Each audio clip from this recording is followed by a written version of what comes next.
ఇంగ్లాండ్తో జరిగిన 4వ టెస్టులో టీమిండియా పోరాటం చేసి డ్రా చేసుకుంది. ఈ మ్యాచ్లో వాషింగ్టన్ సుందర్, రవీంద్ర జడేజా, శుభ్మన్ గిల్ సెంచరీ చేసుకున్నారు. అయితే ఈ మ్యాచ్ అనంతరం టీమిండియా కెప్టెన్ శుభ్మన్ గిల్ ఈ విధంగా చెప్పుకొచ్చాడు.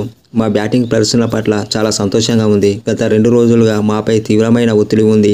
వికెట్లు పడితే సమీకరణ మారే పరిస్థితి నెలకొంది.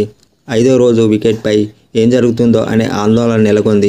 ప్రతి బంతి కీలకంగా మారింది. మేం ప్రతి బంతిని ఆడుతూ ఆట చివరి వరకు తీసుకెళ్లాలని అనుకున్నాం. జట్టు సమావేశంలో అదే మాట్లాడుకున్నాం. రవీంద్ర జడేజా, వాషింగ్టన్ సుందర్ అద్భుత బ్యాటింగ్తో సెంచరీలకు చేరువయ్యారు. వారి పోరాటానికి గుర్తింపుగా సెంచరీలు పూర్తి చేసుకోవాలని భావించాం. ఈ క్రమంలోనే ముందుగా డ్రాకు అంగీకరించలేదు. ఈ సిరీస్లో ప్రతి మ్యాచ్ ఆఖరి సెషన్ వరకు జరుగుతుంది. ఒక జట్టుగా ఈ సిరీస్ మాకు ఎన్నో విషయాలను తెలియజేసింది. తదుపరి మ్యాచ్ను గెలిచి సిరీస్ను సమం చేయాలనుకున్నాం. నిజాయితీగా చెప్పాలంటే గతంలో ఎన్ని పరుగులు చేశామనేది ముఖ్యం కాదు. వైట్ జెర్సీ ధరించి దేశం తరపున బరిలోకి దిగిన ప్రతిసారి కొంత కంగారు ఉంటుంది. అది దేశం కోసం ఆడడం ఎంత ముఖ్యమో తెలియజేస్తుంది.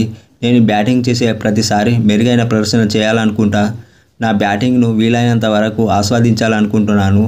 తొలి ఇన్నింగ్స్లో మేము మెరుగైన స్కోర్ చేశాం. కానీ మా బ్యాటర్లలో సెట్ అయిన తర్వాత అవుట్ అయ్యారు. ఈ తరహా వికెట్పై సెట్ అయిన బ్యాటర్లు భారీ స్కోర్ చేయడం ముఖ్యం. దురదృష్టవశాత్తు అది జరగలేదు. కానీ 2వ ఇన్నింగ్స్లో ఈ తప్పిదాన్ని సరిదిద్దుకున్నాం. బుమ్రా ఫిట్నెస్ గురించి వేచి చూడాలి. మేం మ్యాచ్ గెలుస్తున్నంత కాలం టాస్ గురించి పట్టించుకోం అని శుభ్మన్ గిల్ మ్యాచ్ అనంతరం చెప్పుకొచ్చాడు.